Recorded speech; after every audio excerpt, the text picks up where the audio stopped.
it's Tim, just here doing another beer review. Again, we're doing another beer here from Drunken Brewing.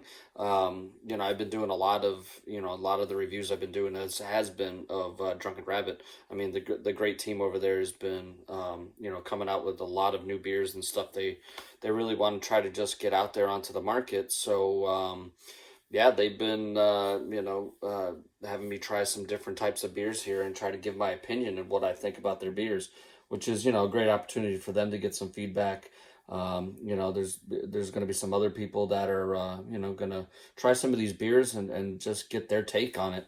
And, that ends up, helping everybody, right? Like, we get to get a review for somebody who might not have tried it and is going to go out there and maybe try it for the first time. It also helps out the brewers a bit, because if there's something that, people are picking up on that they might not, it's always good for them, because then they can, kind of adjust accordingly.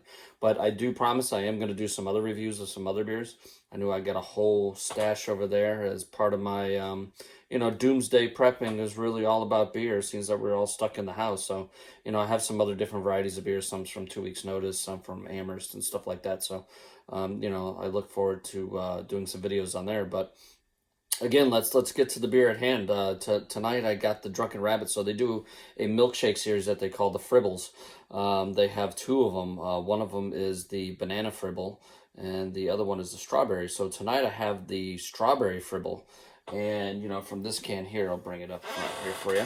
So on the strawberry Fribble here, it's their Milkshake IPA. It's done with strawberries, vanilla, and lactose. It only has 10 IBUs, which is typical now for those kind of milkshake beers, because you really don't want the hops that you use are supposed to help accentuate the flavor that you're trying to get out of, the fruit and everything else. So usually the IBUs are pretty low.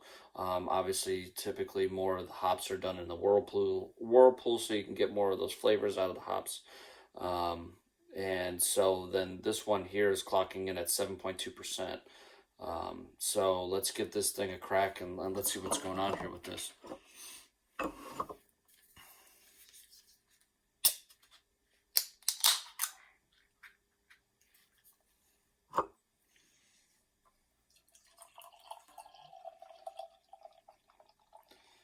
Right off the bat here, you can kind of see that the color is more of that golden color, which, most of their beers tend to have that kind of color.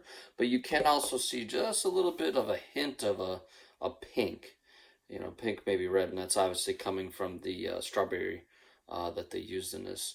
Don't know for sure actually what they were, if they used puree, but I'd imagine they did, because I would imagine just getting fresh strawberries.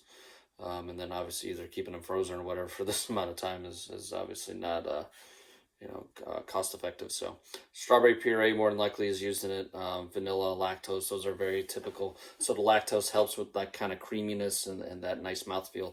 And then obviously we all know that the vanilla there kind of helps and defines that milkshake series. So you get that, that kind of vanilla flavor in the background. So let's get a whiff here.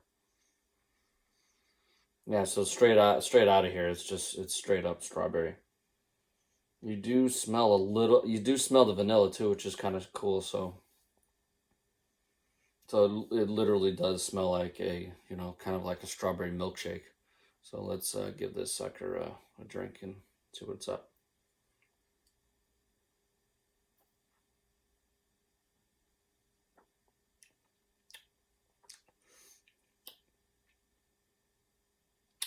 So right off the bat, after the first taste there, as it's getting in there, and right at the tip of the tongue, you really get that sweetness. You get that strawberry, the vanilla, and then as I'm drinking it, it's kind of fading away pretty quick. So the strawberry really doesn't kind of hold for too long. When you're drinking it, you definitely get, like I said, straight off the bat, you get strawberry, you get vanilla, you get that whole deal. You definitely carry on with the vanilla and that kind of creamy mouthfeel throughout the whole drink there. But it seems like though the strawberry kind of fades away a little bit quickly. I'd expect it, these kind of beers, especially the milkshakes, for the flavor to kind of hold all the way through. Not saying it's bad, it's just, that seems to be more of that style where, the fruit is very extremely prominent and then lasts the entire taste as you're drinking it here. So let's give it another one.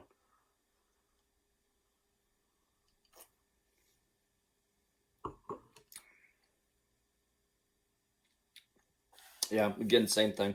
I mean, the aroma, and the aroma is something I try to talk about all these features about the beer. The color, which is important because it's all about appearance there, but also the aroma. The aroma is so important because as you're drinking, obviously you're breathing in. So if you get all that stuff kind of combined with the aroma and then the flavor and everything, it really just completes the experience.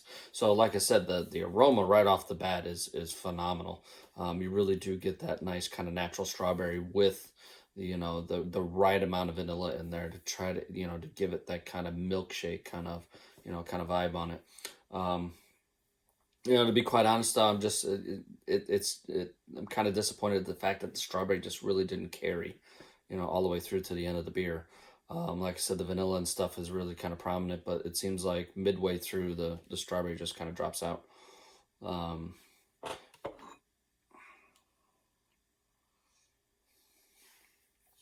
Kind of see if I can warm this up a bit. Sometimes warming it will have the flavors kind of show up a little bit more. I mean, I did leave this can out for a little while because I didn't want it ice cold, because then you start losing a lot of the flavor profile. So, but let me try to warm it up again. So anyway, so the next beer I'll be doing will be their banana fribble. Um, that one actually intrigues me quite a bit, because that's not an atypical milkshake that you would see. Like, strawberries are pretty common, strawberries, raspberries, those kind of fruits and stuff, because they're pretty prominent fruits, and they're very, very easy for the brewers to get their hands on and to make stuff with.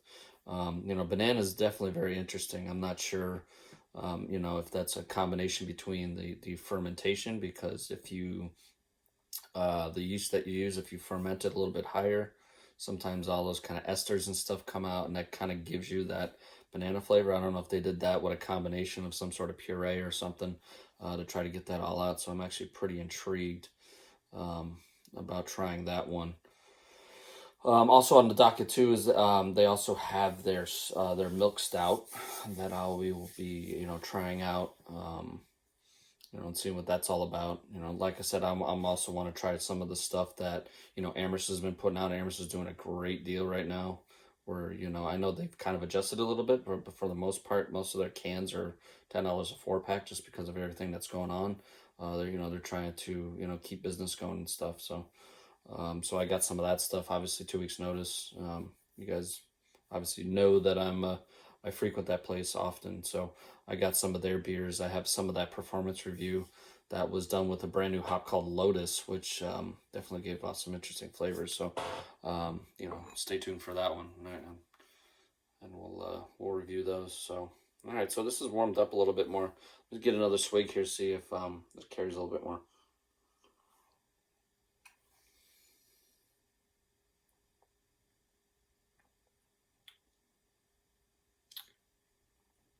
I mean, as it warms a little bit more, the strawberry seems to carry a little bit longer. Um, so if you guys do pick this up, I would, maybe suggest taking them out and let them probably sit on the counter for a little while. Let them warm up just a tad. Obviously you don't want to drink it warm, but I think in coming straight out of a refrigerator at 30 whatever degrees or whatever is, too cold, and you're not really picking up on all those flavors. So the strawberry does carry a little bit longer. So I would imagine if I let this, kind of sit a little bit longer, it'd probably hold out until until the end of the beer. But um, I mean, I know the tap room's not open yet, because of the coronavirus and everything that's going on. But I would imagine if they're sitting there pouring these all night, people are, that are probably not knowledgeable enough would let these things sit. They'd probably just start, going at it, and I think unfortunately they would really miss out on the true profile of this beer, which is, having that strawberry kind of carry on.